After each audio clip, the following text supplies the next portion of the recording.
I would really like to be able to stop talking about Jensen Huang from Nvidia, but apparently he just can't stop saying stupid stuff.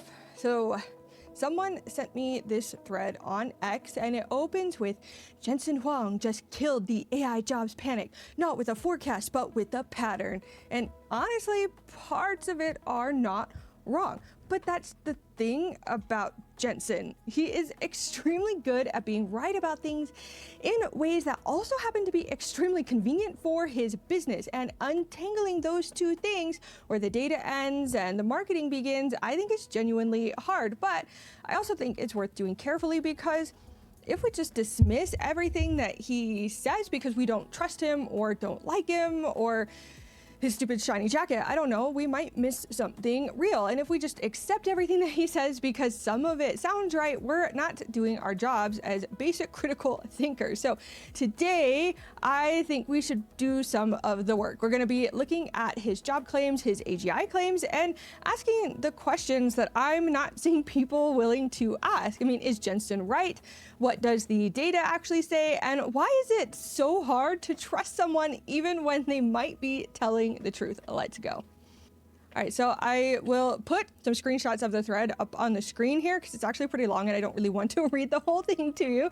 But this specific thread that's making the rounds essentially reconstructs Jensen's jobs argument in the most flattering possible framing. And since it's a fair representation of what he's actually been saying across multiple interviews, let's use it as our starting point. So the argument goes like this. Every major technology wave, like PCs, the internet, smartphones, was supposed to free us up, give us less to do and more time, and instead every single one made us more busy, not less. PCs didn't give accountants their afternoons back, they gave them 10 times the clients. The internet didn't slow anything down, it erased the geographic limit on what one person could build, and the smartphone didn't hand you time, it handed work your coordinates and then never let go. Jensen's version of this, as he says, is the fact of the matter is PCs made us more busy. The internet made us more busy. Mobile devices made us super busy. His conclusion is AI will follow the same pattern. It won't give you rest. It'll give you 1,000 things you couldn't have built before. And then he gets a little bit more specific, which is where I think it's interesting. We are millions of truck drivers short. We are tens of millions of manufacturing workers short. Employment is very high, and yet many companies don't have enough labor. His conclusion from that are that robots and AI aren't arriving as invaders. They're arriving as reinforcements to a labor market that is already broken and undersupplied to, I guess, fill the gap, grow the economy, hire more people to manage more agents. And that's kind of the thread's punchline. You're not losing your job to a machine. You're losing it to someone who learned to run one. That last line, by the way, is not Jensen. That's the thread author's framing. But it's a decent line, and it does represent a real thing, which is that in theory, AI augments skilled workers and creates asymmetric advantages for people who know how to use it. So is any of this true? Well, we can go through it piece by piece. So let's start with the macro picture, because the macro picture is actually the most favorable to Jensen's argument. The World Economic Forum's Future of Job Report in 2025, surveying over 1,000 employers representing 14 million workers across 55 countries, projected that AI will displace around 92 million jobs globally by 2030, and while creating approximately 170 million new ones. So the net result would be roughly 78 million more jobs than what we started with. Goldman Sachs models that AI will displace around 6 to 7% of the U.S. workforce and about 11 million workers, while projecting that productivity gains ultimately generate more employment overall. McKinsey's analysis of every major technology transition in history found that they have consistently generated more jobs than they eliminated over the medium term. And they note that 60% of today's U.S. workforce is employed by jobs that simply didn't exist in 1940. So the historical pattern argument that Jensen keeps making, like the economists largely back it up. Every major technology wave did create more work than it destroyed over time. The Industrial Revolution, electrification, computing, automation, the arc bends toward more jobs, not fewer. So on the macro long run question, Jensen isn't lying to you. The data supports his general thesis. The historical pattern is real. The labor shortage data is also real. The truck driver shortfall is documented. Manufacturing labor gaps are genuine. The economy is not drowning in a surplus of workers. Jensen didn't make that up. And he gave a radiologist example, which he's told multiple times across different interviews, and that does actually hold up. I can go ahead and post that video here so you can see what he says.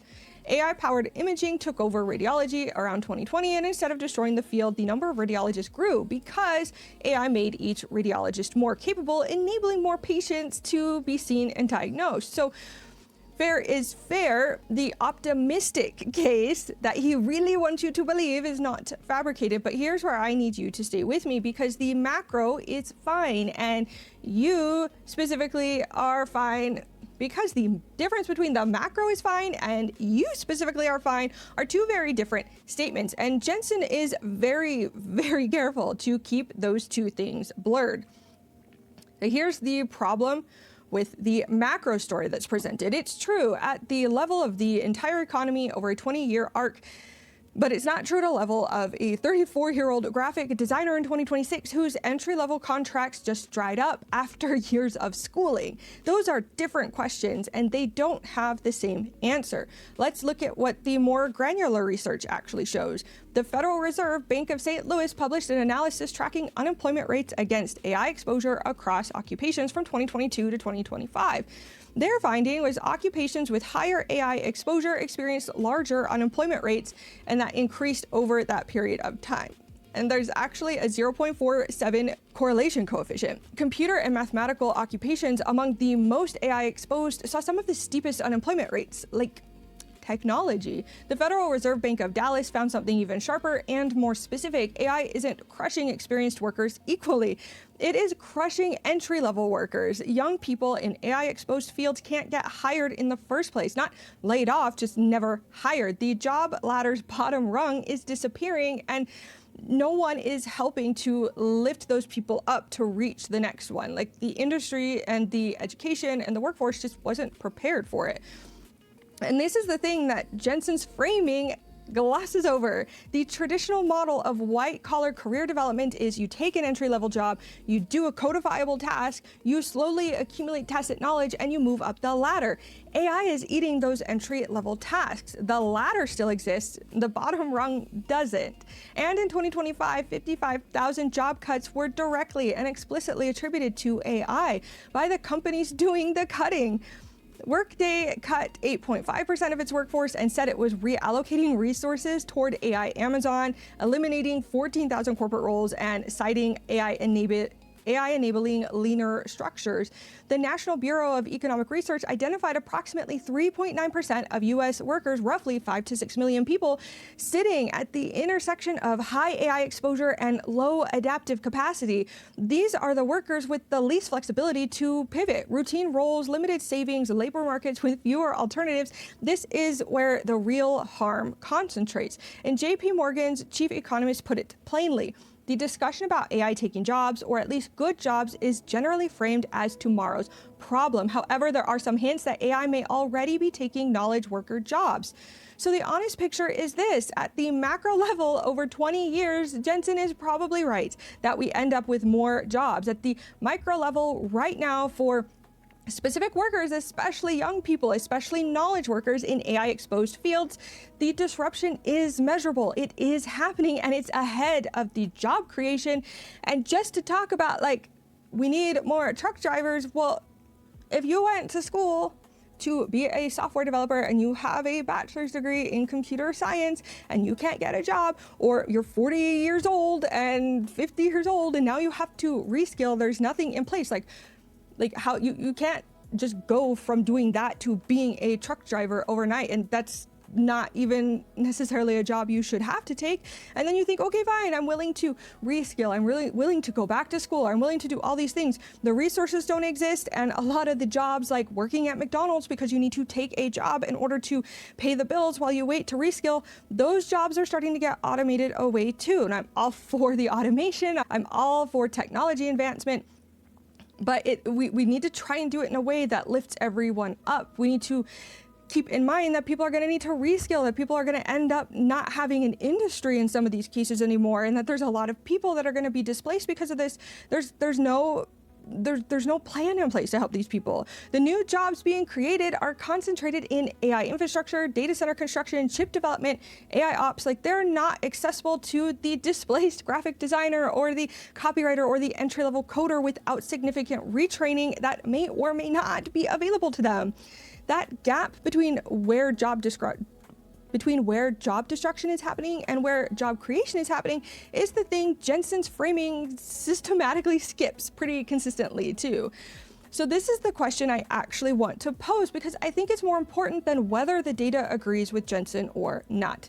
Jensen Huang is not stupid, okay? He's not uninformed. He's been running one of the most technically demanding companies in the world for 34 years. And when he makes an argument, it is constructed deliberately. Every word choice, every example, every framing is intentional. And that's exactly the problem. So when the CEO of a $4 trillion company that sells the hardware AI runs on tells you that AI creates more jobs than it destroys, he's telling you something that also happens to be the thing he needs to be true for his business to be socially acceptable. The incentive structure points in a very specific direction. You don't sell the world on buying hundreds of billions of dollars of AI infrastructure if the public believes that infrastructure is going to hollow out the workforce. You need the jobs. You need the jobs narrative. You need the optimism. You need the pattern argument and the truck driver shortage and the radiologist example, because without those, the entire premise of unlimited AI investment becomes a much harder sell. Dario Amodei, who runs Anthropic, warned that AI could wipe out half of entry-level white-collar jobs within a few years. Jensen fired back almost immediately. And look, you can disagree with Amodei's forecast, but notice something. Jensen has an extremely strong financial motivation to be the optimist in that debate.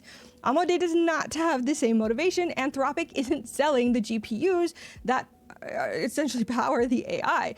And then there's the whole AGI thing. Like, same week as all of this on the Lex Fridman podcast, Jensen said 4 words saying, "I think we've achieved AGI." And Nvidia stock, of course, went up 1.5% on a podcast, right? Like, no paper, no peer review, just him on that podcast saying those 4 words. And if you read the context, which most headlines didn't, Lex had framed AGI as a system that could be built and run a $1 billion company. And Jensen said, "We're there," and immediately added, "You said $1 billion and you didn't say forever," and admitted that no AI could build a company like Nvidia. So his AGI definition was a viral app that makes $1 billion briefly and then collapses.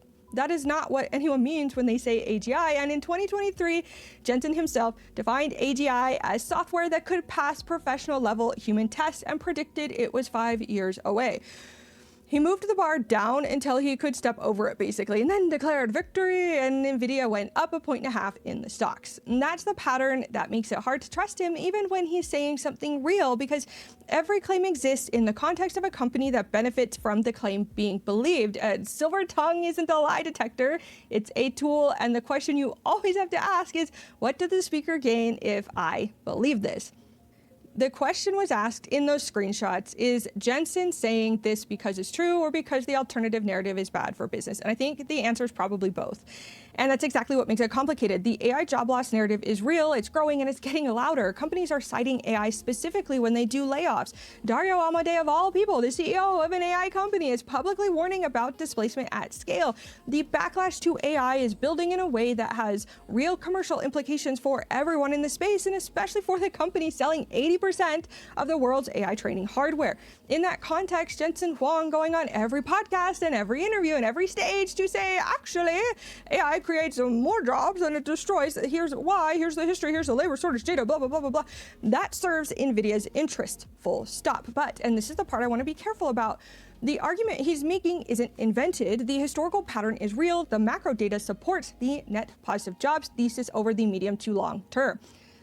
The labor shortages are documented, and yes, the radiologist example does check out, but he acknowledged himself in one of his more honest moments, saying, "The honest answer is that nobody knows with certainty whether this wave follows the same arc as every previous one." That line is the most honest thing he said on this topic, because it's true. We don't know. The historical pattern is a pattern, not a law. This wave of AI is hitting knowledge workers, not just factory workers, in a way that previous automation waves didn't. The cognitive task disruption is genuinely different in kind, not just degree. Like, researchers at the St. Louis Fed said exactly that. Like, the problem isn't that Jensen is lying. The problem is that he presents the most optimistic case with the certainty of someone who's already done the math. When the math is not done, the data is mixed, and the people most at risk can't wait 20 years to find out if the macro curve bends back in their favor. So here's where I land on this, and I'm going to be honest about my own read here. Jensen Huang is not necessarily wrong that AI will, over a lot of time, create more economic activity and more jobs than it destroys. The historical pattern he's pointing to is real, and I believe that.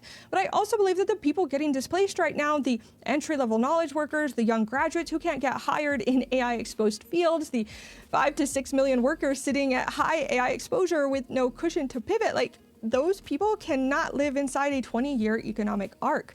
They need answers for 2026, and trust the historical pattern is not an answer for 2026. And the thread that went around was not wrong when it said the question isn't whether AI replaces you, the question is whether you learn to command it before someone who already has. And that's real. That's probably the most actionable thing anyone has said in this entire debate. But that framing puts the entire burden of adaptation on the worker, not on the companies deploying the tools, not on the policymakers, not on the people selling the infrastructure.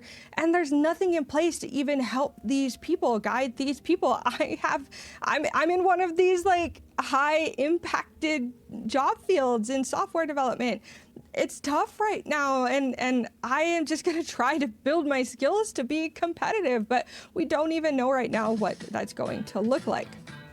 We don't even know what that's going to look like. And I think that's the part that should make you uncomfortable, regardless of how much you might believe in this technology. Jensen's broader point that AI will expand what one person can build, that it will unlock capability more than it will destroy livelihood, I think that's probably true over time. But probably true over time is doing a lot of work in a sentence when people's livelihoods are being disrupted right now, today, in ways that are measurable and confirmed by multiple independent research bodies. So trust the data, engage with the technology, learn to use the tools. Like, seriously, do that. I'm doing that. I'll take you guys with me, and hold the people making hundreds of billions of dollars off the infrastructure accountable for what happens to the people who get caught in the transition. This isn't pessimism here. It's just reading the whole story and coming to a conclusion that might be a little grim. But I hope I can take a break from talking about Jensen for just a little bit, but I'll keep covering this as it develops, because something tells me he's not done saying stupid crap. But go ahead and like this video if you like this video. If you didn't, go ahead and let me know in the comments how you think I can improve, and what do you think about this whole thing, about what Jensen is saying about jobs, about long-term job growth, about the interim and the displacement that we're having right now. Like, are you somebody that has lost your job to AI, or are you in like a high risk of being displaced by AI like I am? I have actually had some issues with jobs due to AI, so it's super fun. We're doing our best, guys, but I'd love to hear from you. And if you liked this type of content, I cover technology, AI, coding, and a little bit of gaming, so I'd love to have you as part of this community, so feel free to subscribe. But if you don't subscribe, I don't know, guys, I might be forced to banish you to the Shadow Realm. Much better. Anyway, that's all I've got for you today. Thank you so much for watching this video. I hope you have a fantastic rest of your day, and peace out.